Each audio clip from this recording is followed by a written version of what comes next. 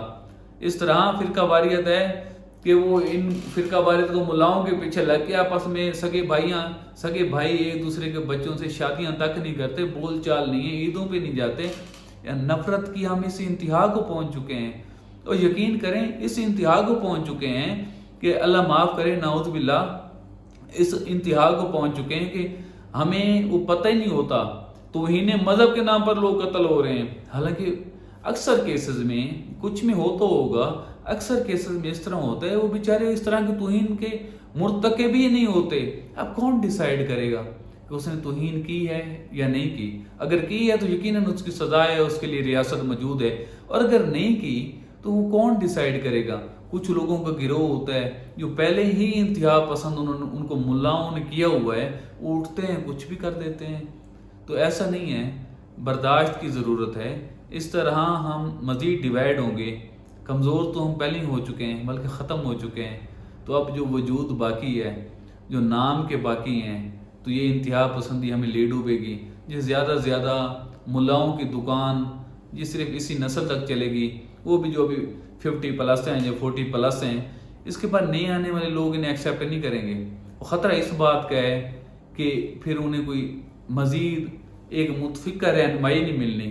جب ایسا نہیں ہوگا تو لوگ دین سے دور بھاگیں گے، اور مغربی معاشرہ جو ہمارے ہاں پہلے بھی گھر کر چکا ہے، یہ مزید مضبوط ہوگا۔ اس کی مضبوطی کے ساتھ ہی ہم سارے آہستہ آہستہ بطور معاشرہ ننگے ہو جائیں گے، اس ننگے کلچر کا حصہ بن جائیں گے، اس بد تہذیب کلچر کا حصہ بن جائیں گے، اور اس کے قصوروار اور کوئی نہیں ہونے۔ یہی جو ملا ہیں، جو فرقہ واریت کی دکانیں چلا رہے ہیں، یہ قصوروار ہوں گے، اور ان کی پکڑ ہوگی، ان سے پوچھ گچھ ہوگی، آخرت میں تو ضرور ہوگی انشاءاللہ، کیونکہ انہوں نے قوم کو برباد کیا ہے، انہوں نے امہ کو خراب کر دیا ہے، انہوں نے اپنی لگژریس لائف کے لیے، اپنے پروٹوکول کے لیے، اپنی جھوٹی عزت کے لیے، پیسے کمانے کے لیے لوگوں کو گمراہ کیا ہے۔ ایک سادہ سا آسان سا ہمارا دین تھا، انہوں نے اتنا کمپلیکیٹڈ کر دیا ہے کہ نئی نسل کو اسلام سے دور کر دیا ہے۔ شکریہ، اللہ حافظ۔